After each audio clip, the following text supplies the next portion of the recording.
yang akan temani Anda sampai Lintas Makassar sore nanti berakhir pukul 18 waktu Indonesia bagian tengah. Untuk saat ini sampai jelang pukul 12, jangan kemana-mana, sebentar kami akan hadirkan dialog interaktif kita, pengaruh utama gender, dengan topik PBM dan COVID-19, di mana negara dikatakan gagal memastikan perlindungan terhadap PBM dan keluarganya. Seperti apa dialognya? Nantikan, tetap bersama kami di Lintas Makassar Siang. Baik pendengar dimanapun Anda berada, bersama di Lintas Makassar Siang. Kali ini kita menyapa Anda dalam dialog interaktif pengaruh utama gender. Dan hari ini kita akan bahas terkait PBM dan COVID-19. Dan berdasarkan data dari World Migration Report tahun 2020, Indonesia adalah salah satu dari negara di Asia atau 10 besar negara di Asia penerima remitansi dari pekerja migran ya. Ini mungkin terkait dengan apa yang akan kita bahas, yaitu terkait perempuan buruh migran begitu yang akan kita ulas di sini di siang hari ini. Dan tentunya ini menjadi perhatian kita di setiap program pengaruh utama gender. Dan saya tidak sendiri siang hari ini. Alhamdulillah saya sudah kedatangan narasumber saya di studio yang akan menyapa Anda semuanya di siang hari ini. Yang pertama saya menyapa dulu ada Ibu Nurismi Ramadhani. Ya. Assalamualaikum warahmatullahi wabarakatuh. Waalaikumsalam warahmatullahi wabarakatuh. Selamat pagi para pendengar RRI. Ibu Nurismi Ramadhani ini adalah staf dari PBM perempuan buruh migran ya, dan trafficking ya, solidaritas perempuan Angin Mamiri gitu ya, SPE disingkat dengan SPAM. Kemudian narasumber saya berikutnya ada ibu ya aku manggilnya ya, Yulinar ya, benar ya? Beliau ini mantan PBM atau perempuan buruh migran. Nah, mungkin nanti akan sharing bersama kita ya di kesempatan siang hari ini. Baik, menarik ini terkait PBM dan COVID-19. Mengapa dikatakan ini? Saya mau ke Ibu Nurismi dulu nih, selaku staf dari PBM dan Trafficking SPAM ini. Mengapa dikatakan di sini negara ya gagal memastikan perlindungan terhadap PBM dan keluarganya? Ada apa sebenarnya apakah dengan referensi yang saya dapatkan tadi bahwa di Asia Indonesia ini masih menjadi perhatian begitu ya untuk perempuan-perempuan buruh migrannya nih yang menjadi mungkin concern yang harus kita pikirkan ke depannya atau mungkin kita lindungi bersama. Ya, mungkin ada yang ingin disampaikan dulu terkait topik kita siang hari ini, Bu Nur Ismi. Iya. Terima kasih. Assalamualaikum warahmatullahi wabarakatuh. Waalaikumsalam. Selamat pagi para pendengar. Ya benar, menarik bahwa hingga hari ini situasi yang dialami oleh pekerja migran Indonesia atau kami di Solidaritas Perempuan menyebutnya buruh migran seperti itu. Jadi kami di Solidaritas Perempuan Angin Mamiri sejak tahun 2000 aktif melakukan penguatan dan pendampingan terhadap perempuan buruh migran dan keluarganya. Karena ada banyak persoalan, ada banyak situasi dan kondisi yang dialami oleh perempuan buruh migran dan keluarganya yang luput dari perhatian negara seperti itu. Jadi kalau kita melihat bahwasanya tadi disampaikan bahwa remitansi yang dihasilkan oleh para pekerja migran Indonesia yang kemudian masuk ke negara, lalu jargon-jargon yang selama ini diucapkan oleh para pengambil kebijakan bahwa pekerja migran Indonesia adalah pahlawan devisa seperti itu. Tapi ketika melihat fakta-fakta yang terjadi seperti itu, fakta-fakta yang terjadi di lapangan bahwa hingga hari ini situasi-situasi ketidakadilan dan minimnya perlindungan terhadap perempuan buruh migran dan keluarganya sangat minim dan sangat jauh dari apa yang sebenarnya diharapkan oleh para perempuan buruh migran dan keluarganya.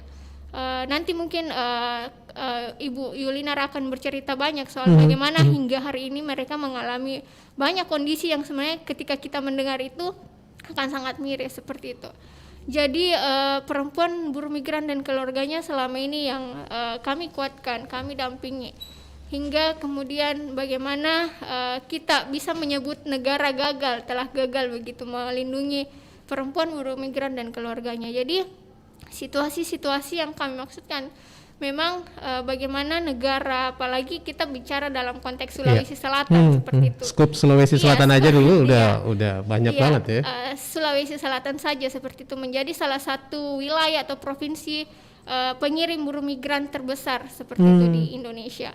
Jadi dan ini sangat menarik dan khas juga, punya karakteristik tersendiri seperti itu. Bagaimana orang-orang Bugis Makassar itu terkenal sebagai orang-orang perantau seperti itu. Jadi mereka banyak yang kemudian memilih Malaysia sebagai salah satu negara tujuan mereka, dan sebagian besar mereka bekerja di perkebunan sawit seperti itu. Jadi ini sudah berlangsung sejak tahun 60-an hingga sekarang. Cuman memang kita melihat bahwa kebijakan-kebijakan yang ada antara negara pengirim kita Indonesia hingga negara tujuan atau Malaysia ini sangat berbeda seperti itu. Jadi memang bagaimana Indonesia ini terus berupaya, memang ada upaya untuk memperbaiki regulasi-regulasinya, tapi semakin melihat dan mengkaji bagaimana kemudian undang-undang dari Undang-Undang nomor 39 tahun 2004 kemudian beralih menjadi Undang-Undang Perlindungan Pekerja Migran Indonesia, Undang-Undang nomor 18 tahun 2017 ini tidak memperlihatkan bagaimana negara benar-benar serius begitu memperhatikan kondisi yang dialami oleh para buruh migran seperti itu. Jadi kalau kita di Sulawesi Selatan sendiri sebenarnya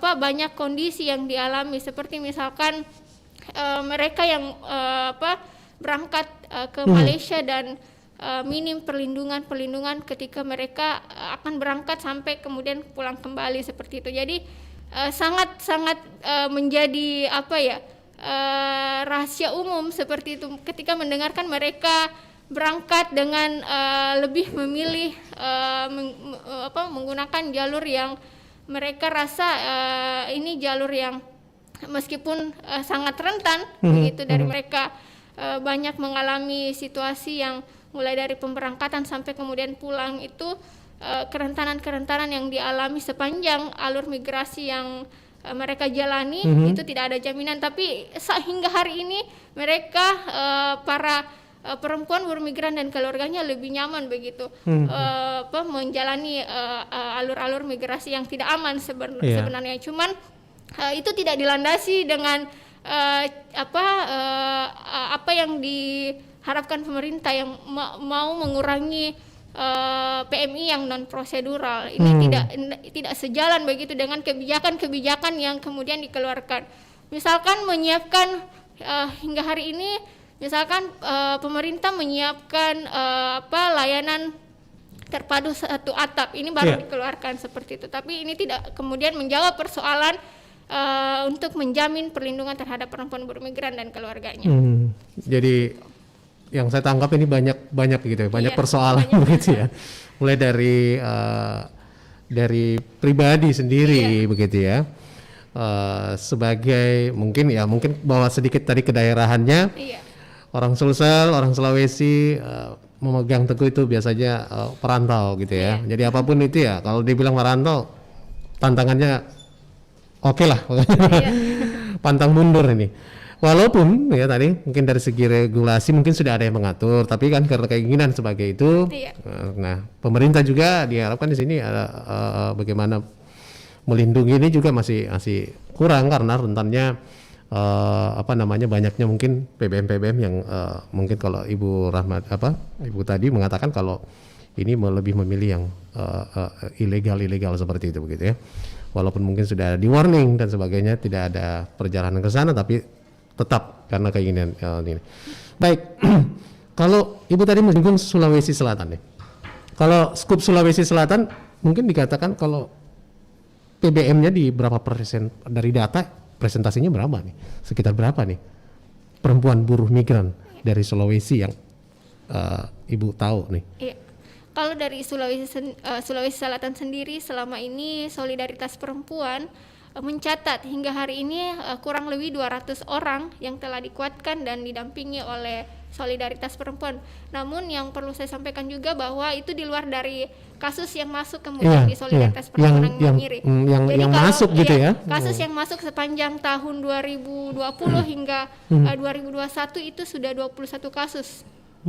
Pengaduan yang masuk ke kami yang kemudian kami dampingi, yang memang persoalan yang dialami itu banyak, selain karena memang mereka mengalami trafficking, pelanggaran hak, hingga yang baru-baru ini tahun 2020 kami mendampingi mereka yang dideportasi dari Malaysia. Nah, ini kondisinya sangat tragis sekali karena memang terlihat juga di sini peran pemerintah yang sangat koordinasinya sangat buruk seperti itu. Jadi kadang bagaimana peran-peran pemerintah di daerah, mau dinas-dinas sosial, misalkan dinas tenaga kerja dan dinas-dinas instansi terkait ini sangat terlihat begitu tidak berjalan komunikasinya, sehingga dalam hal ini kami bersama dengan BP2MI di Makassar ini bekerja keras begitu, bagaimana mereka melakukan pemulangan kepada perempuan buruh migran dan keluarganya ke daerah asalnya. Namun memang banyak kondisi-kondisi yang mereka yang sudah bertahun-tahun lahir dan besar kemudian di Malaysia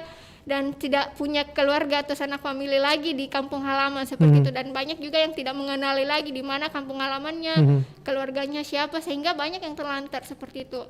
Kami kemarin ada satu yang kami dampingi dan kita tampung di Solidaritas Perempuan Angin Mamiri itu, yang memang perempuan buruh migran yang sudah tidak punya keluarga seperti itu. Jadi ketika melakukan penjemputan di Parepare, pemantauan di sana, kami menerima aduan bahwa dia sudah tidak memiliki keluarga, tidak memiliki siapa-siapa, sehingga ya kamilah yang melakukan pendampingan sampai dia bisa mendapatkan haknya, hak administratifnya sebagai warga negara seperti itu. Karena memang selama ini banyak buruh migran dan keluarganya yang hidup di Malaysia khususnya, apalagi dalam perkebunan sawit itu, yang tidak memiliki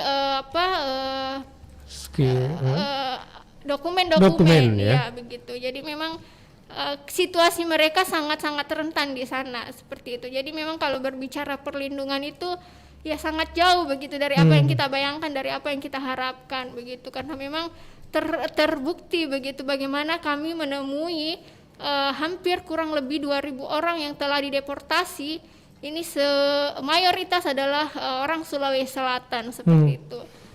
Jadi memang ya paling tidak tergambar begitu bagaimana memang hingga hari ini para buruh migran dan keluarganya ini masih sangat minim begitu.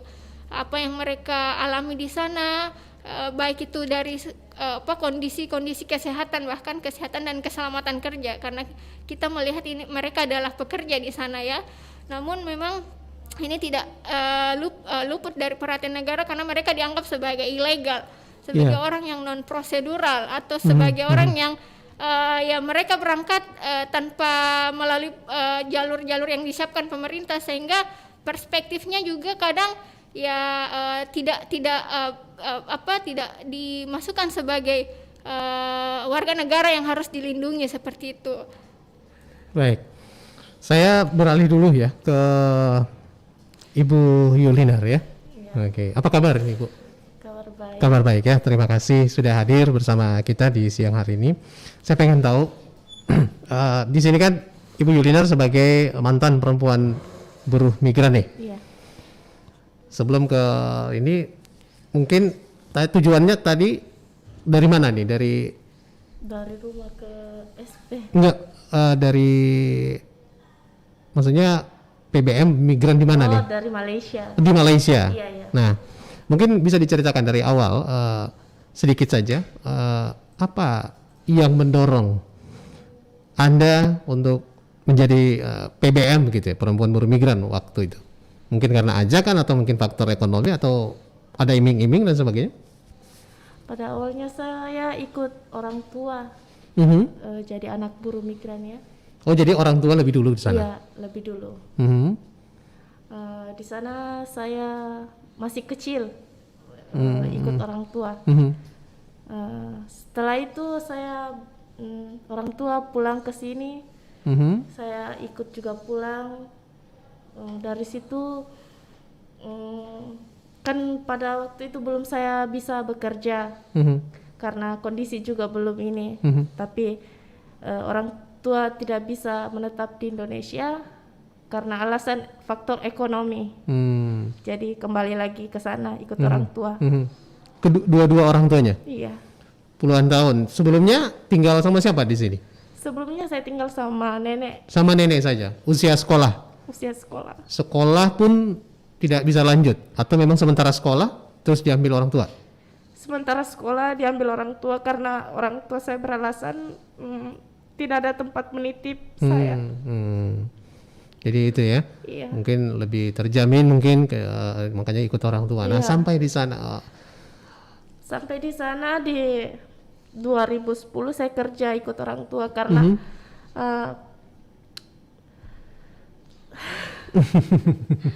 ya mungkin masih mengingat masa lalunya nih ya. Jadi mungkin sedikit saja gambaran kalau tidak ingin diungkapkan di sini.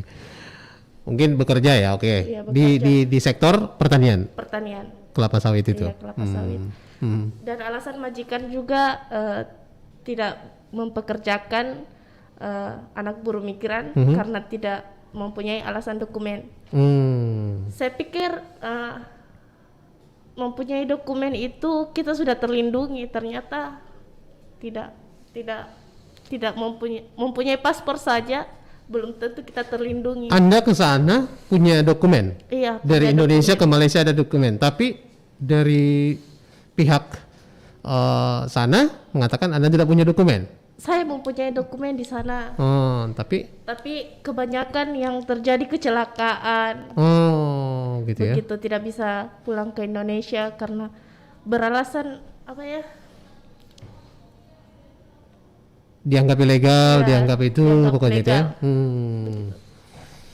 Jadi kerasnya kehidupan ya.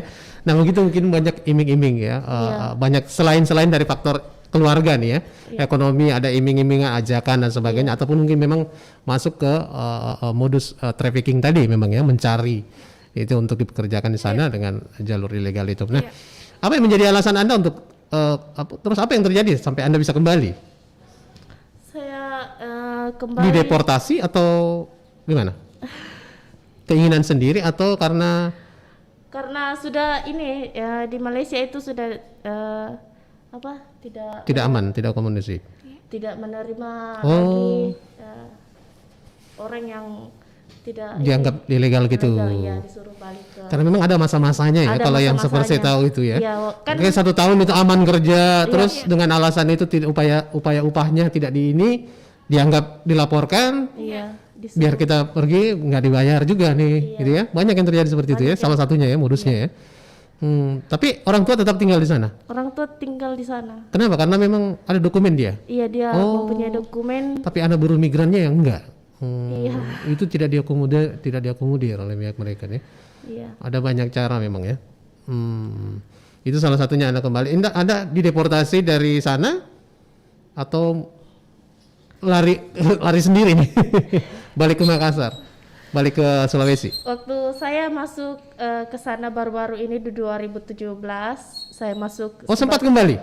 Iya, sempat kembali Alasan apa? menjadi buruh migran yang resmi. Oh, begitu. Artinya yang pengalaman Anda yang adanya ini tidak membuat Anda kapok Tidak. karena dorongan ekonomi dan keluarga lagi, memilih jalur resmi ke sana lagi. Terus Ke sana lagi. 2017. Iya, di 2017. Saya Ke tempat orang tua juga atau beda? Beda. Ini usulan dari BPJ 3. Oh iya. Jalur resmi lah ya, BP2MI ya. Iya. Kemudian Kami ke sana apa namanya? Ini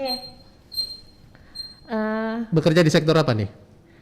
sawit juga. Sama Ladang. ya, perkebunan Iya, juga ladang. ya. Sampai di sana saya pikir masuk ke ini jalur Resmi resmi akan lebih saya baik. akan lebih baik, ternyata Sama aja. Iya, sama saja, bagi saya sama saja. Oh, seperti itu. Jadi Iya.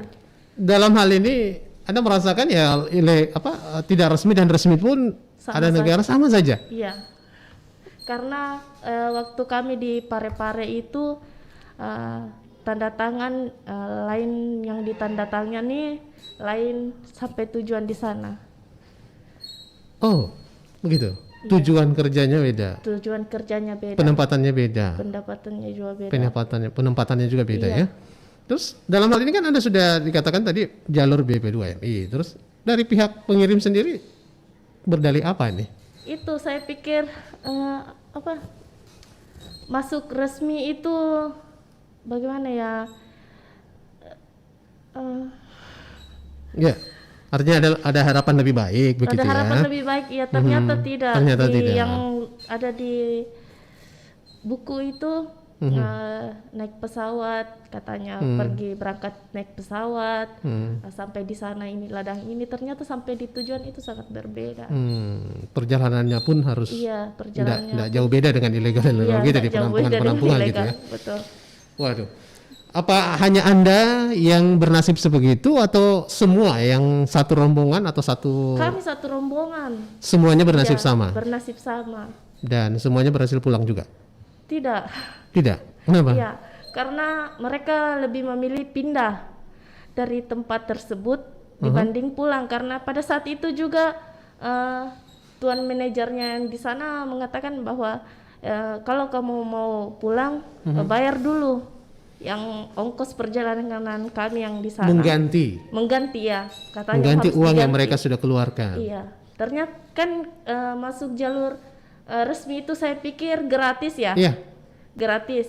Tadinya iming-imingnya gratis seperti itu Ya, ya. gratis di sana. Sampai di sana beda tujuannya kan kita mau minta pulang.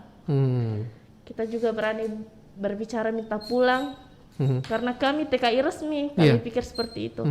Ternyata dia bilang ya kamu harus menggantinya. Tetap itu ya. Iya. Nah di sini mungkin Anda bertanya-tanya ya, peran pemerintahnya di mana gitu ya. Iya. Anda mengadukannya nggak ke Sempat mengadukan, yang menelpon dengan keluarga yang ada di sini. Terus apa nih? Keluarga di sini juga sempat pergi di BP2 TKI. Iya. BP2MI. Tapi tidak ada juga respon Solusi dan respon Iya. gitu. Solusi dan respon mereka dari sini. Nah ini yang menjadi titik baliknya tadi Ibu Nurismi mengatakan koordinasi dan pemerintah di sini lemah ya untuk melindungi mereka nih para pahlawan devisa. Berapa tahun ini Ibu Yuli sana? 2017 kemarin, ya. kemarin. 1 tahun aja tuh. 2 tahun. 2 kami tahun di sana, bertahan. Iya, bertahan. Tapi kami sudah pindah dan berpecah belah dari rombongan yang tadinya ada beberapa orang. Artinya untuk keluar dari sana harus mengganti itu pindah ke tuan baru. Iya, pindah ke tuan baru. Dengan artinya menanggung beban lagi ya, artinya Iya, ya. menanggung beban lagi. Menanggung pinjaman lagi gitu Iya. ya. Artinya dibayar dulu, Anda pindah kerja di sana, next berpikir lagi nih. Iya. Wah. Iya, ini salah satu ya mungkin jadi rahasia umum Ibu Nurismi. Banyak yang di media sosial juga sih beredar gitu ya. Iya. Bahwa yang mengatakan yang melihat merantau itu enak siapa sih gitu ya. Lu pikir enak gitu ya. Jangankan ke luar negeri, ke luar Sulawesi aja gitu ya. Kalimantan. Kalian pikir enak gitu, mereka jadi buruh gitu ya. Memang kalau pulang liburan mungkin bisa baca duit tapi Anda tidak lihat kerja kerasnya mereka seperti apa. Sawit ngerjain ladang sawit juga tuh nggak gampang gitu ya. Ngangkat beban itu berat dan sebagainya. Nah, belum lagi kalau ada rahasia tiba-tiba yang dilakukan. Aduh, ini gimana nih? Hal dalam artian koordinasi nih tadi dari PBM dari bidang pemerhati pemerempuan seperti ini di bidang buruh nih Ibu Nurismi seperti teman-temannya Ibu Nurismi melihatnya apa yang salah sih nih?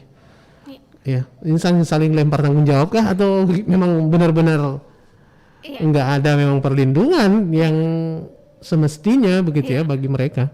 Ya, kalau kami sih memang melihatnya ini persoalan bagaimana negara melihat buruh migran, terlebih perempuan seperti itu, karena situasi kerja yang mereka alami, misalkan perempuan yang di perkebunan sawit seperti itu, mereka yang kerjanya sehari-hari, bahkan yang sangat rentan ketika mereka menabur pupuk misalkan, atau ketika mereka berangkat menjadi pekerja juga meskipun tidak melalui prosedur pemerintah, misalkan mereka dianggap sebagai bukan pekerja padahal mereka di sana bekerja, itu pertama. Kemudian pada saat mereka bekerja, perlindungan terhadap hak-hak maternity mereka seperti itu, hak-hak mereka ketika hamil, mengandung dan melahirkan itu sama sekali tidak dijamin seperti itu. Ketika mereka bekerja, banyak yang mengalami kondisi kesehatan reproduksi yang terganggu, kemudian mengalami kondisi-kondisi ketika melahirkan, anaknya meninggal atau ibunya yang meninggal. Ini yang tidak diperhatikan oleh negara, sehingga jaminan-jaminan perlindungan yang kita bilang bagaimana kesehatan dan keselamatan kerjanya itu sangat jauh dari yang diharapkan. Jadi persoalan apa yang salah ya, memang bagaimana tanggung jawab negara sampai hari ini yang betul-betul bisa diimplementasikan, misalkan dari undang-undang yang sudah ada kemudian diimplementasikan, namun sampai hari ini kita belum melihat bagaimana misalkan pemerintah di daerah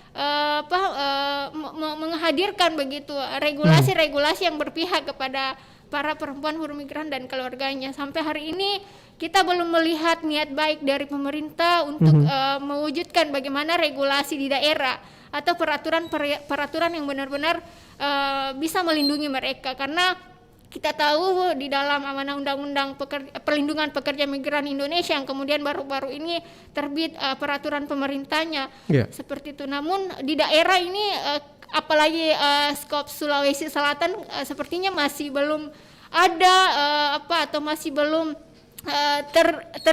terdengung begitu suara-suara bahwa ada niat pemerintah untuk mewujudkan regulasi di daerah terkait perlindungan perempuan, perlindungan buruh migran dari level bawah gitu ya. Karena ini yang ya mungkin nanti ada kejadian baru pemerintah tuh baru tahu gitu. Padahal kan di bawah masih ini ya, masih tetap berjalan seperti kemarin-kemarin gitu ya. Nah, ini menjadi perhatian. Jadi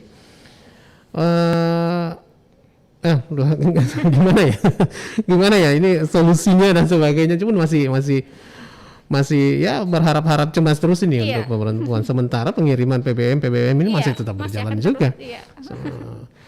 Mungkin ya seperti tadi saya lihat banyak yang melihat sisi indahnya saja. mungkin dari 10 hanya satu memang mungkin yang dapat gitu ya. Siapa nih, Mbak Yulia ya. Mungkin dari 10 mungkin hanya satu yang dapat yang enak gitu ya. Dapat majikan yang baik, pekerjaan yang enteng. Mungkin seperti itu presentasinya ya, kalau yang ada. Tapi kebanyakan yang di luar itu kenyataannya. Nah, kalau melihat pengalaman itu masih terpikir nggak untuk kembali lagi? Siapa tahu pengen ngadu nasib lagi nih. Kalau saya sendiri sih pengen coba lagi. Kenapa? Belum ada kapok-kapoknya juga. Karena di Indonesia ini sangat rentan, susah cari kerjaan. Kembali lagi ya. Ekonomi, faktor ekonomi. Iya, faktor ekonomi. Kembali ke Indonesia pun tidak ada lapangan kerja. Iya, tidak ada lapangan kerja karena semua lapangan kerja butuh ijazah, sedangkan saya sendiri ini ijazah SD saja tidak mempunyai. Sampai ijazah SD pun ya, sobat. Iya. Kenapa? Kan sejak balik bisa ngurus sekolah paket A, paket B, paket C gitu. Nggak kepikir juga karena nggak ada biaya mungkin. Nah, mengedukasinya seperti apa nih dari? Sebenarnya memang tidak mudah begitu ya bagi anak-anak atau keluarga buruh migran yang ditinggal begitu sama orang tuanya. Jadi ada banyak kasus-kasus yang solidaritas perempuan Angin Mamiri yang anak-anak buruh migran ini ditinggal itu sampai putus sekolah. Nah, ini padahal dijamin oleh undang-undang seperti itu. Jadi hak-hak keluarga yang ditinggalkan atau anak yang ditinggalkan pun itu dijamin sebenarnya. Tapi kenyataannya bahwa masih banyak yang putus sekolah, apalagi misalkan mereka yang lahir dan besar di Malaysia kemudian dibawa pulang untuk berharap bisa melanjutkan sekolah di sini, itu kemudian juga banyak halangan, begitu banyak hambatan karena memang persoalan administrasi kependudukan itu. Mereka tidak punya keterangan lahir, akte kelahiran atau seperti kartu keluarga misalkan, seperti itu. Jadi memang ada banyak hambatan yang ini masih sangat luput begitu, bagaimana jaminan perlindungan dan pemenuhan hak-hak terhadap keluarga buruh migran ini tidak terpenuhi. Jadi memang kondisi-kondisi yang dialami Yulinar yang mulai dari mereka ini memang orang tuanya sejak dulu begitu berangkat dengan tidak berdokumen, kemudian sampai di sana jaminan hak-hak mereka tidak terpenuhi, sampai kemudian mereka kembali pulang, mereka hanya mengandalkan pendidikan juga, itu sangat jauh begitu dari yang diharapkan. Jadi mereka memang sebagian besar ya paling bisa mereka tempuh pendidikan itu maksimal SMP. Itu pun banyak dari mereka yang sama sekali tidak merasakan bagaimana pendidikan itu. Seperti itu. Jadi memang berbicara soal bagaimana perempuan, bagaimana anak-anak dan keluarga buruh migran ini sama sekali masih kondisinya masih terjadi hingga hari ini. Bahkan dari mereka banyak yang tidak bisa baca tulis seperti itu. Jadi kalau mengharapkan bagaimana negara benar-benar punya keseriusan begitu dalam memperhatikan kondisi mereka, mereka akan melihat lagi lebih dalam apa sebenarnya yang terjadi, sehingga untuk benar-benar mewujudkan mereka bekerja dengan aman, mereka bekerja dengan tidak lagi dalam situasi unprosedural seperti yang sering digaungkan oleh pemerintah akan memberantas PMI yang unprosedural. Tapi ini akan sulit bagi pemerintah melihat memberantas itu kalau tidak melihat apa yang sebenarnya terjadi, yang kenapa kemudian mereka lebih memilih berada atau berangkat dengan jalur-jalur yang tidak aman. Meskipun sekarang sebenarnya sudah ada peraturan kepala badan BP2MI begitu untuk menggratiskan atau membebaskan biaya penempatan ke negara tujuan. Namun ini tidak menjadi satu langkah strategis atau solusi bagi para pekerja migran seperti itu, karena melihat juga bahwa mereka tadi minim pendidikannya juga, kemudian mereka hanya mempercayai pengurus seperti itu. Jadi kalau berangkat melalui jalur yang disiapkan pemerintah, meskipun itu digratiskan, misalkan kalau konteks Sulawesi Selatan itu sendiri tidak menjadi salah satu solusi karena karena mereka masih itu tadi percaya pengurus, kemudian mereka merasa bahwa jalur yang disiapkan pemerintah ini masih cukup rumit seperti itu, ribet. Jadi mereka harus menunggu lama, mereka harus kesana kemari, sedangkan misalkan segala pengurusan itu atau segala hal-hal yang akan diurus ini terpusat di Parepare. Sedangkan kita lihat Sulawesi Selatan ini hampir semua kabupaten kota ini menjadi pengirim begitu. Tapi ketika mereka di Parepare, mereka disuruh menunggu, pulang kembali ke kabupaten kotanya masing-masing, menunggu lagi, dan jaraknya juga cukup jauh. Mereka merasa lebih lama dan itu tadi lebih rumit seperti itu. Jadi sehingga juga mereka ya merasa lebih memilih untuk melalui pengurus diuruskan semuanya, sampai ke sana mereka hanya membawa diri. Istilahnya jalur tikus. Jalur tikus. Jadi mereka masih meyakini itu, sehingga itu tadi solusi-solusi yang ditawarkan pemerintah ya sebaiknya memang tidak menjadi apa yang menguntungkan negara saja, tapi melihat benar-benar kondisi yang mereka alami begitu. Ya, jadi menarik ya dari apa yang diceritakan oleh Yulinar ini, bagaimana faktor ekonomi lagi-lagi di situ ya yang menjadi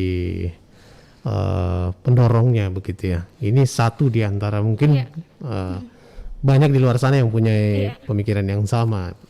Balik ke Indonesia, ke Sulawesi pun atau gimana, mau ngapain menurut saya ya? Kerja bidang apa gitu ya, kalau ijazah pun tidak ada dan sebagainya. Dan lagi-lagi bagi mereka yang menjadi korban-korban seperti ini ya, boleh katakan ya, korban dari PBPM ini, tidak ada tindak lanjut dari pemerintah ya untuk Iya. memberikan mereka bekal Iya. gitu ya, Iya. memberikan bidang apa yang bisa mungkin membuat mereka survive gitu ya, Iya. atau hidup kembali Iya. untuk tidak lagi memilih keluar sana. Iya. Tapi masih dalam bentuk regulasi Iya, saja. harusnya seperti itu. Harusnya ada apa upaya reintegrasi atau Iya. upaya yang dilakukan untuk memberdayakan Pemberdayaan mereka, mereka. kembali ke negara asal. Tapi sampai hari ini bisa ditanyakan juga sama Yulinar, bagaimana kemudian hingga hari ini mereka yang kembali lagi ke negaranya sama sekali tidak ada apa upaya yang dilakukan Upaya. seperti itu. Jadi mereka, ya, kami di Solidaritas Perempuan Angin Mamiri sejauh ini sudah melakukan beberapa upaya langkah-langkah untuk mengidentifikasi kantung-kantung buruh migran seperti itu. Jadi ada 5 kabupaten kota yang telah kami identifikasi, yang kemudian itu akan kami kuatkan bagaimana misalkan mereka mendapatkan informasi-informasi soal migrasi yang aman. Iya. Kemudian bagaimana ketika mereka mengalami masalah-masalah di negara tujuan seperti itu. Kemudian ketika mereka pulang sebenarnya hak-hak mereka seperti apa, mau sebelum mereka berangkat maupun setelah mereka pulang seperti itu. Jadi banyak dari mereka yang kemudian sadar dan memiliki kesadaran kritis untuk kemudian mengadvokasi dirinya sendiri ketika mereka telah kami kuatkan seperti itu. Jadi mereka ketika pulang ke negara asal pun dan merasa bahwa mereka punya hak untuk diakui sebagai warga negara dengan harus ada administrasi kependudukan seperti itu. Jadi banyak yang mereka bisa mengurus itu. Iya, Jadi kalau dari SP Angin Mamiri sendiri di Sulawesi Selatan ini terpetakan daerah mana saja nih kabupaten kota yang menjadi pengirim ya, atau paling banyak iya. mayoritas ini ke PBM-nya ke luar negeri? Iya.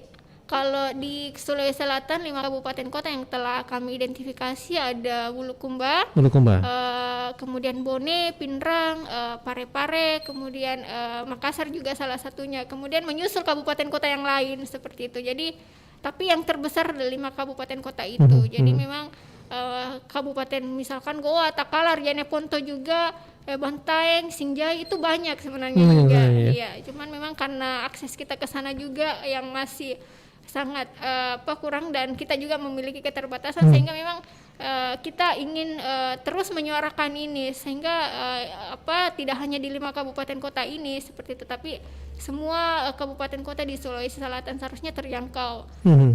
Nah ini kita dorong terus pemerintah bagaimana melihat nih kondisi-kondisi yang dialami buruh migran di Sulawesi Selatan. Oke, saya ke Mbak Yulinar lagi nih, mungkin di sisa waktu kita. Tadi masih ada kepengen nih kembali, pengen mengadu nasib lagi nih, ya untuk kesekian kalian. Tapi dengan pembekalan tentunya yang sudah apa yang disampaikan dari pengalaman, hal-hal apa saja yang dibekali yang harusnya ini. Apa yang membuat Anda ini tekadnya bulat lagi untuk cari nafkah di negeri orang nih? Sekaligus mungkin bisa menjadi pesan nih kepada perempuan-perempuan buruh di luar sana yang pengen jadi PBM nih. Ya, selain faktor-faktor tadi ekonomi, kemudian di sini pun tidak ada pekerjaan dan sebagainya. Maaf ya, kalau boleh tahu saat ini aktivitasnya apa ini? Selama ini saya ikut menjual, menjual di pasar-pasar, jual baju. Bareng keluarga? Bareng teman. Teman, Iya. ikut di teman. Nah, itu pun belum memuatkan hati Anda untuk tetap tinggal ya, Iya, tetap pengen pergi. Nah, apa nih? Mungkin yang bisa menjadi pesan. Ini menjadi pesan loh bagi Anda, bagi perempuan-perempuan di luar sana yang mungkin pengen mencari kehidupan yang lebih baik ya, seperti apa yang Anda impikan ini untuk keluar mencari rezekinya di tanah orang. Setelah dibekali, tapi tetap kekeh saya lihat ini. Tetap semangat untuk keluarga gitu ya. Iya, semangat untuk keluarga. Itu satu-satunya pendorongnya. Iya, pendorongnya. Lagipun saya sudah tahu dengan bekal dari Pengalaman SPSI. Jadi saya tekad lagi untuk ke sana. Untuk kehidupan yang lebih baik. Untuk kehidupan yang lebih baik. Oke, mungkin ada pesannya kepada perempuan-perempuan juga di luar sana ini dari Mbak Nurismi. Ya. Seperti halnya, ya jangan sampai lah, ya. Amit-amit, jangan sampai lah. Mungkin kita berharap ya perempuan pengen keluar sana, ya sukses lah, gitu. Tapi tidak mengalami nasib-nasib yang ini, makanya dibekali, gitu betul. ya. Jadi memang harapan terbesarnya bahwa kita tidak bisa melarang siapapun untuk bekerja itu, karena itu adalah pelanggaran hak asasi juga kalau kita melarang orang untuk mereka memilih bekerja di mana dan bekerja apa seperti itu. Jadi kita tidak bisa melarang orang bekerja, kemudian semua orang punya hak yang sama untuk mendapatkan kehidupan yang layak seperti itu. Jadi perempuan buruh migran dan keluarganya, kita memang berharap bahwa kita tidak sendiri dan kita bersama-sama begitu, bahwa hak-hak mereka untuk mendapatkan atau dijamin dalam undang-undang ini mereka terpenuhi hak-haknya dan mereka mendapatkan perlindungan yang layak seperti itu. Ya, kita bersama-sama terus bergerak begitu, menyuarakan apa yang sebenarnya menjadi tugas dan tanggung jawab negara dalam hal ini. Dan memang kita berharap bahwa negara tidak hanya menjadikan mereka sebagai jargon belaka begitu, dan memang ada kondisi yang faktual begitu di lapangan yang harus diakui oleh pemerintah dan harus dibenahi bersama seperti itu. Jadi kita tidak menutup diri bahwa kondisi-kondisi yang dialami atau situasi yang dialami para buruh migran dan keluarganya, apalagi perempuan seperti itu, perempuan buruh migran, berharapnya negara itu tadi tidak sampai di level bagaimana mereka mengeluarkan jargon-jargon, tapi aksi yang dituangkan dalam bentuk aksi yang benar-benar diimplementasikan dalam bentuk regulasi begitu. Jadi apa yang ada di regulasi ini harus memang diterapkan. Political will pemerintah ini harus sampai ke akar rumput begitu ya. Betul. Baik. Itu besar harapannya dari para perempuan-perempuan buruh migran ini yang pengen mendapatkan kehidupan yang lebih layak. Mereka ini adalah pejuang-pejuang devisa bagi bangsa ini. Bagaimanapun mereka juga harus tetap dilindungi karena masih warga negara kita ya. Ya, kita berharap mungkin ada pembahasan lebih lanjut nanti bersama SP Angin Mamir nanti di lain kesempatan karena waktu juga yang membatasi. Terima kasih Bu Yelina untuk sharing pengalamannya, mungkin walaupun tidak semuanya tapi sudah tergambarkan bagaimana kerasnya kehidupan di luar sana. Dan Ibu Nurismi mudah-mudahan ini bisa dan kawan-kawan tetap berjuang ya untuk memberikan semangat pada perempuan buruh migran yang terdampak ini, bagaimana untuk survive-nya dan kedepannya bisa membekali diri lebih baik lagi untuk menata hidupnya lagi kembali di negara ini, di Sulawesi Selatan, ataupun juga memilih untuk pergi lagi dengan bekal-bekal yang ada. Dan tentunya kita tetap perhatikan ya, nanti beberapa hal terkait pengaruh utama gender ini, pendengar Anda bisa menyimak dengan beragam masalah yang akan kami hadirkan terus di ruang dengar Anda setiap harinya dari pukul 11 hingga pukul 12. Karena waktu juga saya harus pamit ya. Terima kasih Ibu Nurismi, kemudian Ibu Yulinar sudah bersama kita di kesempatan hari ini. Mudah-mudahan bermanfaat yang kita petik untuk menjadi pengalaman, untuk menjadi bekal kita semuanya. Dan saya Arman pamit, terima kasih, sampai jumpa. Assalamualaikum warahmatullahi wabarakatuh. Selamat siang dan juga tentunya ingat protokol kesehatan Anda. Dasar anak tidak tahu dia untung. Aduh, Pak. Segala pekerjaan tidak ada yang benar. Sudah. Apa saja yang kamu kerjakan, ha? Kau rasakan ini. Benar-benar anak tidak tahu diri. Pak. Mendidik dengan kekerasan fisik bukanlah hal yang wajar. Kita mesti melihat kondisi ini. Kita juga harus sadar bahwa anak juga mempunyai hak yang harus dipenuhi para orang tua. Anak-anak kita adalah buah hati masa depan bangsa. Iklan layanan masyarakat ini disampaikan oleh tim Radio Republik Indonesia. Hei! Sudah, stop! Sebelum terlambat, kita antisipasi. Jangan terpancing, weh. Kita itu beda pendapat, beda pilihan, dan beda agama, suku dan budaya.